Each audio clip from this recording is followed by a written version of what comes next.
জানিয়ে দেব সর্বশেষ আপডেট বাংলা সংবাদ। শুরুতেই শিরোনাম। বোন রেহানাকে নিয়ে দেশ ছেড়ে পালালেন শেখ হাসিনা। অন্তর্বর্তী সরকার দেশ পরিচালনা করবে জানালেন সেনাপ্রধান। এবং সবশেষে দেখবেন এবার অন্তর্বর্তীকালীন সরকার প্রধানের নাম প্রকাশ, সরকার যেভাবে গঠন হবে। এতক্ষণ শুনছিলেন সংবাদ শিরোনাম, এখন থাকছে বিস্তারিত। প্রধানমন্ত্রীর পদ থেকে পদত্যাগ করে দেশ ছেড়ে পালালেন শেখ হাসিনা ও শেখ রেহানা। আজ সোমবার বেলা 2:30টায় বঙ্গভবন থেকে একটি সামরিক হেলিকপ্টার শেখ হাসিনাকে নিয়ে যাত্রা করে। এ সময় তার সঙ্গে তার ছোট বোন শেখ রেহানা ছিলেন। একটি সূত্রের দাবি, হাসিনা নয়াদিল্লির সঙ্গে যোগাযোগ করেছিলেন, কিন্তু তাকে উদ্ধারের জন্য ভারত থেকে বাংলাদেশে বিমান পাঠানো হবে না বলে জানিয়ে দেয় নয়াদিল্লি। ভারতের তরফে জানানো হয়েছে, বাংলাদেশের আকাশসীমায় ভারত কোনো বিমান পাঠাবে না, কারণ তাতে আইন লঙ্ঘিত হতে পারে। ভারত থেকে জানানো হয়, হাসিনাকে ভারত পৌঁছতে হবে, তারপর সেখান থেকে তাকে দিল্লিতে নিয়ে যাওয়া যেতে পারে। কপ্টারে ঢাকা থেকে দিল্লি পর্যন্ত যাওয়া যায় না। এক্ষেত্রে তার নিকটবর্তী অবতরণ স্থান হতে পারে কলকাতা বিমানবন্দর। সেখান থেকে তাকে বিশেষ বিমানে করে দিল্লিতে নিয়ে যাওয়া হতে পারে। অন্যান্য সূত্র দাবি করা হচ্ছে, ত্রিপুরার আগরতলা বিমানবন্দরে এবং শিলিগুড়ির কাছে বাগডোগরা বিমানবন্দরেও নামতে পারেন হাসিনা। সূত্রের খবর, দেশ ছাড়ার আগে হাসিনা একটি ভাষণ রেকর্ড করে যেতে চেয়েছিলেন, কিন্তু সেই সুযোগ তিনি পাননি। সোমবার সকালে হাসিনা ও রেহানা তাদের সরকারি বাসভবন গণভবন থেকে প্রেসিডেন্টের অফিস বাড়ি বঙ্গভবনে চলে যান। সেখান থেকে একটি সামরিক হেলিকপ্টারে উড়ে যান দুই বোন। সেনাপ্রধান জেনারেল ওয়াকারুজ্জামান জাতির উদ্দেশ্যে দেয়া ভাষণে বলেছেন, শেখ হাসিনা পদত্যাগ করেছেন, এখন সুশীল সমাজের প্রতিনিধিদের নিয়ে একটি অন্তর্বর্তী সরকার গঠন করে দেশ পরিচালনা করা হবে। সোমবার বিকাল 4টায় ঢাকা ক্যান্টনমেন্ট থেকে দেয়া ভাষণে এসব কথা বলেন সেনাপ্রধান। তিনি বলেন, আমরা কথা দিচ্ছি, সব হত্যার বিচার আমরা করব। আপনারা আশাহত হবেন না, আপনাদের দাবি পূরণ করব। দেশের শান্তি শৃঙ্খলা ফিরিয়ে আনব। আপনারা দয়া করে সাহায্য করবেন। সব অরাজকতা ও সংঘর্ষ থেকে বিরত থাকবেন। প্রতিটি হত্যার বিচার হবে। দেশের অনেক ক্ষতি হচ্ছে, আমি সমস্ত দায়িত্ব নিচ্ছি। সেনাপ্রধান বলেন, সেনাবাহিনীর শান্তি শৃঙ্খলা বজায় রাখার কাজ করবে। আপনারা আমাদের সহায়তা করবেন। দেশ শান্ত হয়ে গেলে কারফিউর দরকার নেই। ঢাকা বিশ্ববিদ্যালয়ের আইন বিভাগের শিক্ষক ডক্টর আসিফ নজরুলকে অন্তর্বর্তী সরকারের দায়িত্ব নেওয়ার অনুরোধ করেছেন বলে জানিয়েছেন সেনাপ্রধান। এর আগে তিনি বিভিন্ন রাজনৈতিক দলের নেতা ও সুশীল সমাজের প্রতিনিধিদের নিয়ে বৈঠক করেন। ওই বৈঠকে আওয়ামী লীগের পক্ষ থেকে কোনো নেতা ছিলেন না। বৈঠকে উপস্থিত ছিলেন বিএনপির মহাসচিব মির্জা ফখরুল ইসলাম আলমগীর, স্থায়ী কমিটির সদস্য মির্জা আব্বাস, জামায়াতের আমির ডাক্তার শফিকুর রহমান, জাতীয় পার্টির সিনিয়র নেতা আনিসুল ইসলাম মাহমুদ, মুজিবুল হক চুন্নু, গণসংহতির জোনায়েদ সাকি প্রমুখ।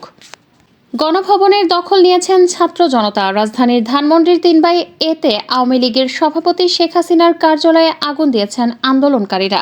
সোমবার বিকালে আগুন দেন তারা। সেখানে এখন স্লোগান দিচ্ছেন তারা। রাজধানীর ধানমন্ডির স্বরাষ্ট্রমন্ত্রী আসাদুজ্জামান খান কামালের বাসায় হামলা ও ভাঙচুর করছেন আন্দোলনকারীরা।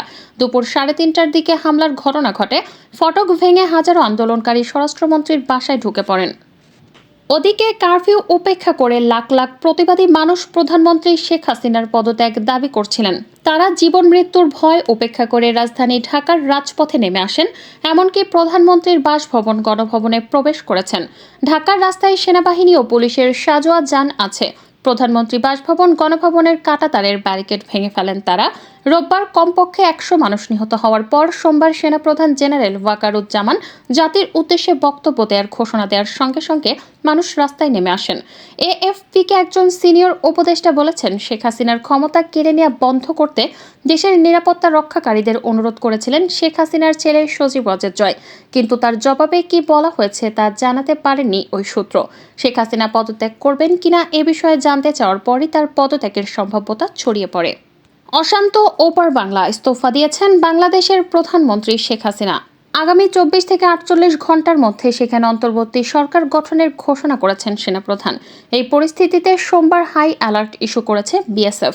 ভারত বাংলাদেশ সীমান্তে সতর্কতা জারি করা হয়েছে। বিএসএফ এর ডিজি ইতিমধ্যেই কলকাতা পৌঁছে গিয়েছেন বলে খবর।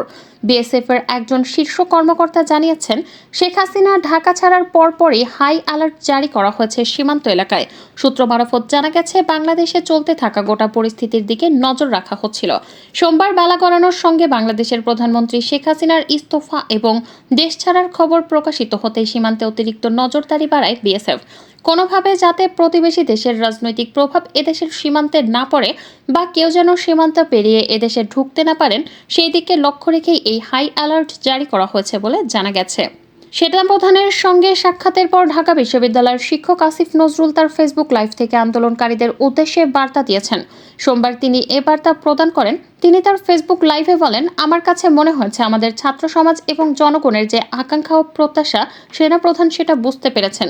তিনি আরও বলেন, ইনশাল্লাহ আশা করি আপনাদের জন্য অনেক বড় সুসংবাদ আসছে।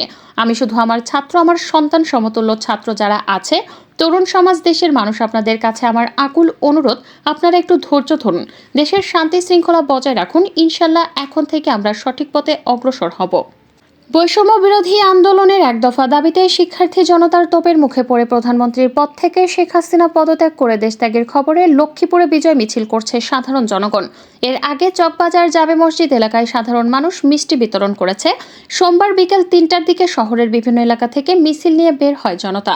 বিজয় মিছিল থেকে শেখ হাসিনার পালানো নিয়ে বিভিন্ন স্লোগান দিয়ে মুখর করে তোলে পরিবেশ। আনন্দ উল্লাসে ঐক্যবদ্ধ হয়ে মাঠে নেমেছে সর্বস্তরের জনগণ। বিজয় মিছিল থেকে শহরে আওয়ামী লীগের সকল ব্যানার ফেস্টুন ভাঙচুর করা হয়। উত্তর তেমোহনী এলাকায় আওয়ামী লীগের ব্যানার ফেস্টুনে আগুন লাগিয়ে দেওয়া হয়েছে। পুরো শহর জুড়ে মোটরসাইকেল মহড়া দিচ্ছে সরকার বিরোধী বিভিন্ন দলের নেতাকর্মী ও সাধারণ জনতা। দেশবাসীকে শান্ত থাকার আহ্বান জানিয়েছেন বিএনপি মহাসচিব মির্জা ফখরুল ইসলাম আলমগীর। সোমবার দুপুরে সেনা সদর দপ্তরে সেনাবাহিনী প্রধানের সঙ্গে বৈঠক শেষে এ আহ্বান জানান তিনি। বৈঠক সুন্দর হয়েছে বলেও জানান বিএনপি মহাসচিব। বৈঠকে বিএনপির পক্ষে মির্জা ফখরুল ছাড়াও স্থায়ী কমিটির সদস্য মির্জা আব্বাস উপস্থিত ছিলেন। বিএনপির মিডিয়া সেলের সদস্য সাইরুল কবির খান গণমাধ্যমকে এ তথ্য জানিয়েছেন। দেশের উদ্ভূত পরিস্থিতিতে বিভিন্ন রাজনৈতিক দলের নেতা ও বিশিষ্ট ব্যক্তিদের সঙ্গে বৈঠক করেন বাংলাদেশ সেনাবাহিনীর প্রধান জেনারেল ওয়াকারুজ্জামান। এদিকে সেনাপ্রধানের ভাষণের পর অন্তর্বর্তীকালীন সরকারের দায়িত্ব কে নেবেন এমন প্রশ্নে এখন ঘুরপাক খাচ্ছে। তবে বিভিন্ন সূত্রে 18 জনের নাম জানা যাচ্ছে। অন্তর্বর্তীকালীন সরকারের প্রধান সহ যাদের নাম আলোচনায় আছে তারা হলেন, অন্তর্বর্তীকালীন সরকারের প্রধানমন্ত্রী হতে পারেন বাংলাদেশ ব্যাংকের সাবেক গভর্নর ডক্টর সালেহ উদ্দিন আহমেদ। এই সরকারের আরও যাদের নাম শোনা যাচ্ছে তারা হলেন বিজিবির সাবেক মহাপরিচালক লেফটেন্যান্ট জেনারেল জাহাঙ্গীর আলম চৌধুরী, জাতীয় নদী রক্ষা কমিশনের চেয়ারম্যান মঞ্জুর আহমেদ চৌধুরী, বুয়েটের সাবেক অধ্যাপক ইকরামুল হক, সাবেক পরিবেশ সচিব doctor Mahfuzul Haque, Bangladesh legal aid and service ট্রাস্টের সাবেক পরিচালক ব্যারিস্টার সারা হোসেন, সাবেক পররাষ্ট্র সচিব তৌহিদ হোসেন, সাবেক আইজিপি নুরুল হুদা, বিজিবির সাবেক ডিজি লেফটেন্যান্ট জেনারেল অব মইনুল ইসলাম, নিউ এইজের সম্পাদক নুরুল কবির, সাবেক সচিব ফজলুল কবির খান, বাংলাদেশ মুক্তিযোদ্ধা সংসদের চেয়ারম্যান মেজর জেনারেল গোলাম হেলাল মোর্শেদ এবং চাকমা সার্কেলের প্রধান পরামর্শক কুইন ইয়ান ইয়ান।